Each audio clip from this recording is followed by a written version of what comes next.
Hey podcast listeners, the Orthodox Center for the Advancement of Biblical Studies is sponsoring its annual Biblical Symposium at St. Elizabeth Orthodox Church in St. Paul, Minnesota, March 8 to 9, 2019. This year's keynote speaker is Dr. Robert Miller from the Catholic University of America. Meet Father Paul Tarazzi and other scholars who will present and discuss papers on biblical exegesis and language. Join Father Mark Boulos and Dr. Richard Benton for a live recording of the Bible as Literature podcast.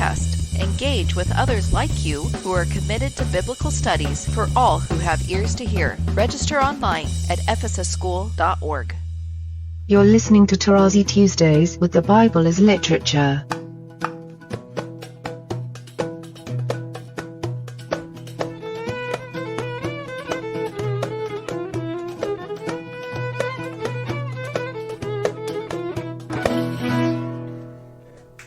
Hi, this is Father Mark Boulos, and you are listening to Tarazzi Tuesdays with the Bible as Literature podcast. These past few episodes, Father Paul has begun his careful exegesis of the book of Genesis, paying special attention in the early part of the series to the details of Genesis 1 through 4. And as we were listening to last week's episode, Richard and I approached Father Paul about the possibility of doing an excursus on something that's very important to his scholarship, something he refers to often, function or functionality. Father Paul will explain that it is central, that if you don't grasp functionality and how it works in Scripture, it's impossible to hear the content of Genesis. This week's episode is the first part of Father Paul's discussion of this term, which will hopefully illumine his reading of Genesis on the program. I am happy to introduce Father Paul on the Bible as Literature podcast, Tarazzi Tuesdays.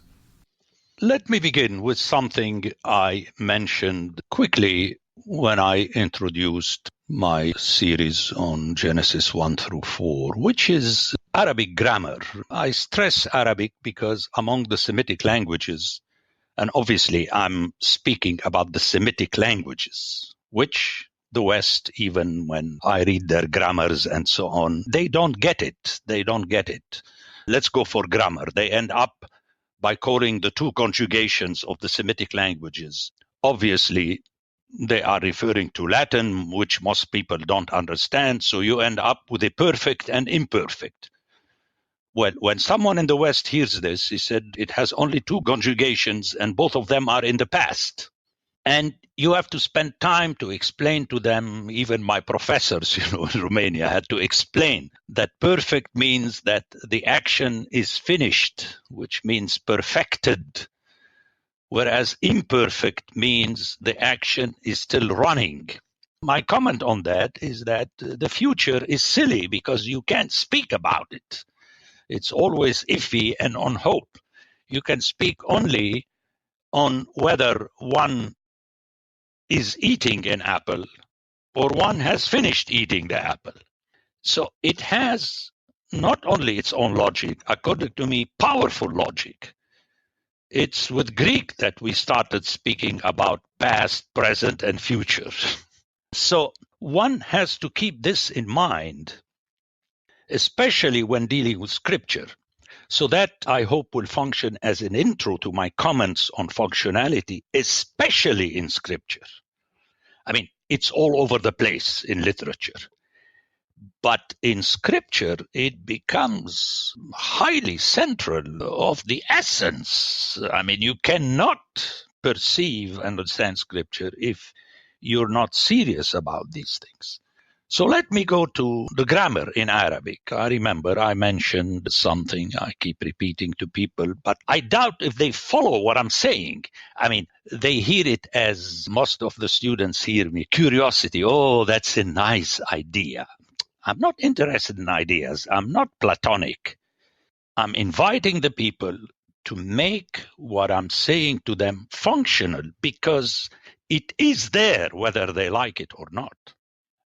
And it is the fact that since we do not have what we call present tense, then we don't have am and are and is. There is no I am, you are, he is. We don't have this in Semitic languages, period.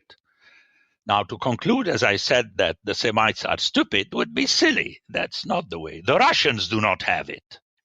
But in Arabic grammar, it was so developed because they dealt directly with the Quran. In other words, the Muslim, there is no God out there. There are no statues. It's the text that conceives for you God as it is written. And that's what I stressed in my Rise of Scripture. So coming to what we call in English subject, like Peter is big, Peter was big, Peter ate an apple. Ask anyone in all three statements, Peter is parsed, which is grammatically analyzed, as subject. Now, in Arabic, without going in detail, if you're interested, you can tell me go in detail, I'll go in detail. We have three different terms to refer to Peter in Peter is big. Remember, we don't have the is. We say Peter big. But the second one is was Peter big. And the third one, ate Peter the apple. The verb comes before the subject in Semitic languages. When you parse it already in the second grade, you have to learn it. You have to call each of these Peters by their function in this phrase. For the time being, I'm not going to detail what is the function and so on. As I said, we can go over that because it's very interesting per se. But it doesn't matter for our case. For our case, what matters is that while someone in the West parses Peter in the same way, it is the subject, it is an assumed basis for the statement, which is, ethereal, platonic, that it's the topic with which we start, okay, like the archi of the sentence. But in Arabic, we have different names in parsing for this Peter, and we have different names or terms for big in the first instance, big in the second instance, and apple in the third instance. It's amazing. So big doesn't function like the apple, and big doesn't function in is big as it functioned is was big. I hope what I said is clear. Obviously, people would like to know more, but I said I would like to delve into our scriptural topic. But keep this in mind. This is where I'm coming from, that there is a big difference, and the decision is made by the functionality. Okay, is how Peter functions and big and apple functions, that the grammarians had to find a term that would reflect this function. Whether it's perfect or not is immaterial for our discussion, so long as my hearers remember that an Arab perceives things already differently than you perceive it while hearing it. And the Bible was written in a Semitic language. Whether the Jewish grammarians were able to find this parsing terminology or not is immaterial, again, because it's a term, that's all. But in their mind, they perceive differently Peter in each of these three statements. So that is the huge umbrella. And when you are trained in that, then you start something which is very hard in the West, not to assume. Remember in my last podcast where people say, in the beginning, God created. Oh, God, we all know what or who is God. How do you? Let me repeat that. Because you don't have God, you have Elohim. Let me repeat that. It's very important. How can you decide what Elohim is when you don't know anything about him? It's created by Scripture. and the fact that it is created will be soon reflected in the fact that Elohim is a plural. Other times God is called by the singular, El or Eloah.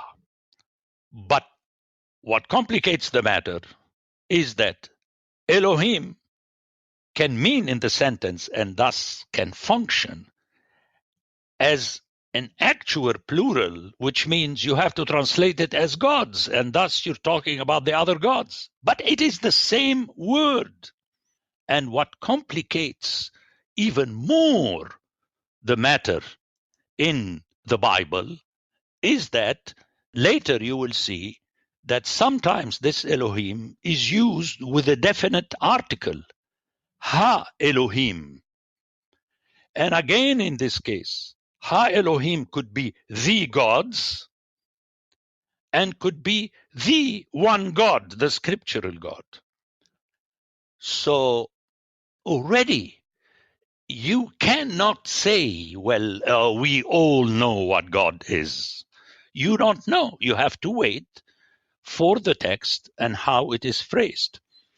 And just to whet the appetite of my hearers, that issue I discussed in detail in my Rise of Scripture, because at the beginning of chapter 6, you have a jump, a play between Elohim and Ha Elohim, while referring to the same person, which is the scriptural God.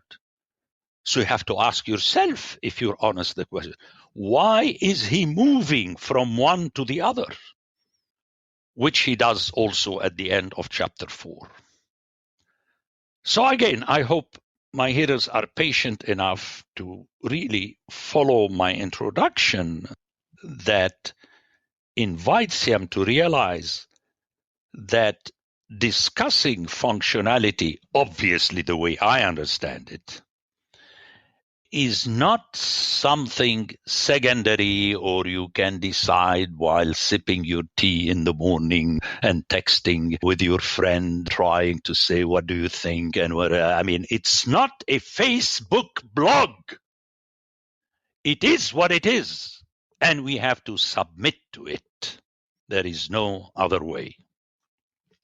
But once one is open at least to this possibility, give it a chance, then one realizes, and I'm going to give a few examples to show how it works.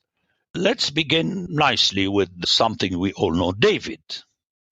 David, which is Dod in Hebrew, and then it was vocalized as Dawid to sound like Mashiach and so on. Anyway, is the three letters, the D and the Wa, which is the W, and the D, and the W works either as what we call consonant and what we call vowel. And the proof of that is that it is vocalized in the book of the Song of Songs, where we have the highest incidence in a few chapters of this triliteral. It means beloved. That's what it means, all the word beloved. So David is there all the time. Obviously, it's not David which is in your mind. It's the textual David. Is Dod. But then, Dod, in other instance, is the maternal uncle, like Laban. So you have to ask why. Why it's the same word. And here, again, that for me is an extra proof. I didn't deal with this in my book because it lengthens and complicates the matter. What I said in my book, I believe it's enough. But listen to this. Why the maternal uncle and not the paternal uncle? Well, the maternal uncle becomes very important as the maternal uncle of the Prophet Muhammad. It's because the marriage is not individualistic as in Hallmark cards, and then the young people get married and then they realize they married a tribe or a clan. Because that's the actuality. There is no, I marry the one person I fell in love with. You fell on your face. You didn't think.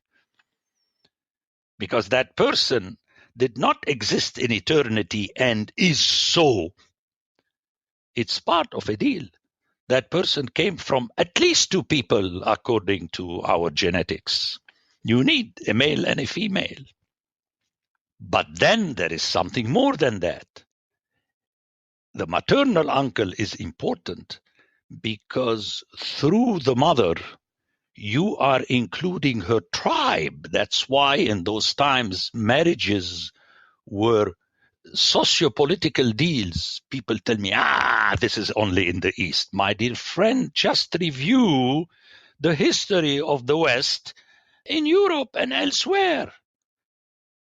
And I'm not talking about a farmer living by himself in southern France. I'm talking about real deals, meaning the weddings of princes and princesses and royalty and so on. It's a big deal.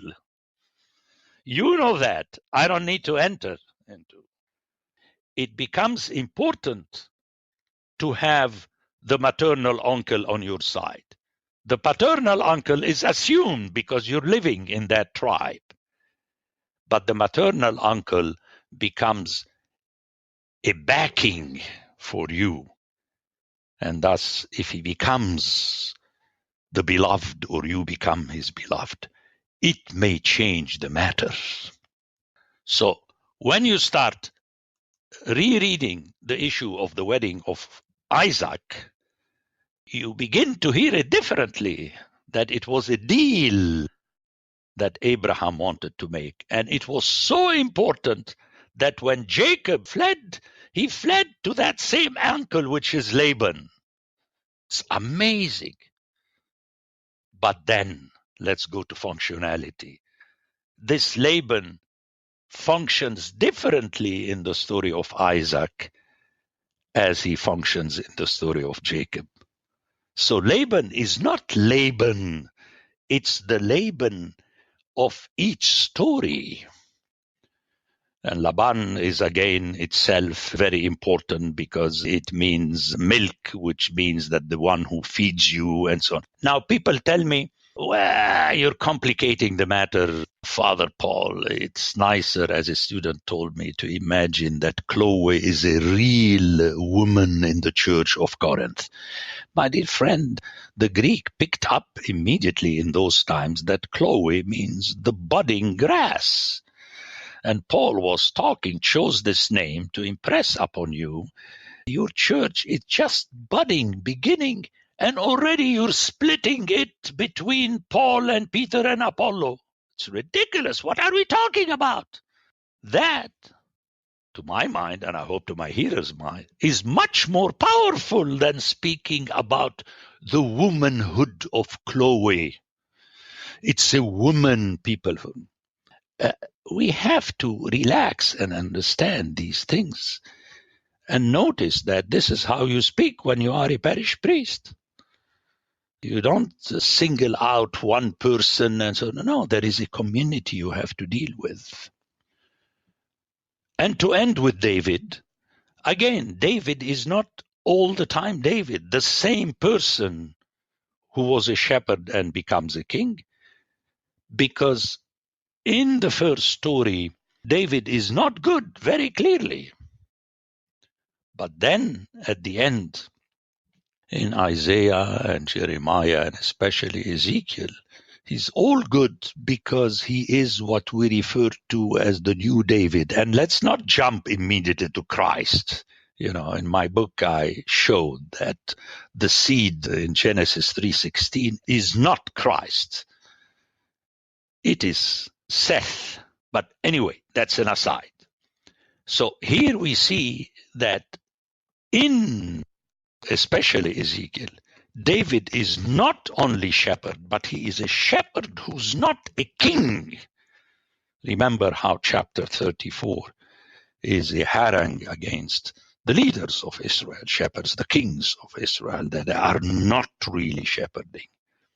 And only in this sense, David, the shepherd, as ruling, you have the verb malak at the end of 34, He rules as a king would rule, but as a shepherd would.